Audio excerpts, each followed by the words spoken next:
বাবা, চা। তুমি চা নিয়ে এলে?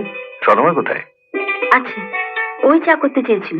তা চেয়েছিল তো তুমি চা করতে গেলে কেন? সকাল সকাল ঘুম থেকে উঠে চা করাটা আমার ছোটবেলার অভ্যেস বাবা। আমাকে বললে বললে, তোমার এই অভ্যেসটার কথা বাড়ির অন্য লোকেদের বলতে যেও না, তাহলে তোমার হাতে চা খাওয়াটা ওরা অভ্যেস করে ফেলবে।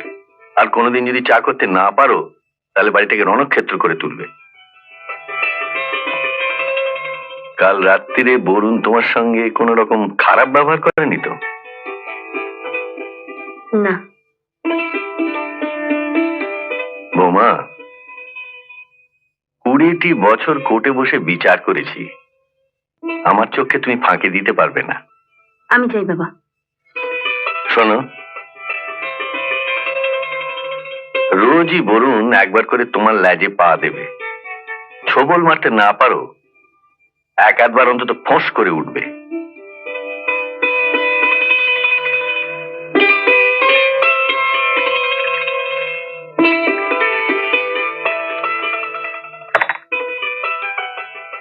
দাদা, চা। তুমি চা নিয়ে এলে? শর্মা কোথায়? ও এই বাড়ির বউ, ওকে একদিন চা করতে পারে না? হ্যাঁ, নিশ্চয়ই পারে। তোমরা 3 বউ বসে ঠিক করে না কোন বউ কবে চা করবে। আমি চা করবো? তো ও পারলে তুমি পারবে না কেন? তুমি তো বাড়ির বউ। ওর সঙ্গে আমার তুলনা করছো? একবার ওকে জিজ্ঞেস করো তো, ওর বাবাকে বিয়েতে গিয়ে দিয়েছে? দেননি, তবে দেবেন। হঠাৎ করে বিয়ে হয়েছে, তাই হয়তো কেনাকাটা সময় পায়নি। থামো, সময় পাইনি। আজ 3 দিন হলো ওর বিয়ে হয়েছে, দেবার ইচ্ছে থাকলে এর মধ্যে দিতে পারতো না? আমি যাই দাদা।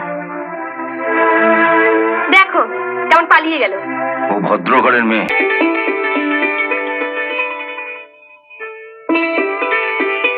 ঠাকুরপো, চা। তুমি আনতে গেলে কেন? এই দেখো, মেজ বৌদি নিজের হাতে তোমার জন্য চা নিয়ে এসেছেন।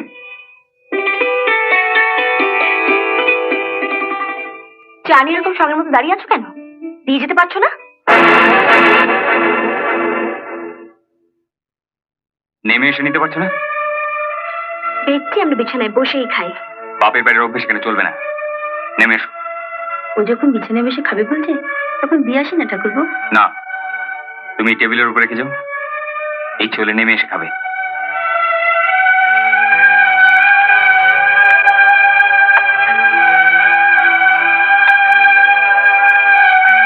এটা কি হলো? মেজ বৈশার নামে ছোট করে দিলে কেন? আয়, একটু সাবধানে নিয়ে আয়। ঠাকুরপো, একটু সাহায্য করো না?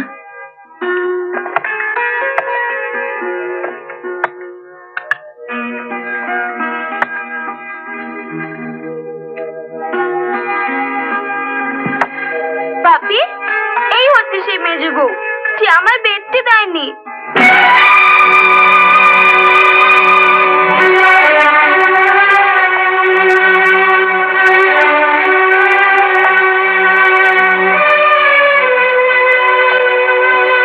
চলো, একটা চা ওকে দিয়ে এসো। চা দুটো আপনাদের দুজনের জন্য এনেছি, ওকে যদি দিতে হয় আপনি নিজে গিয়ে দিয়ে আসুন। চল শর্মা।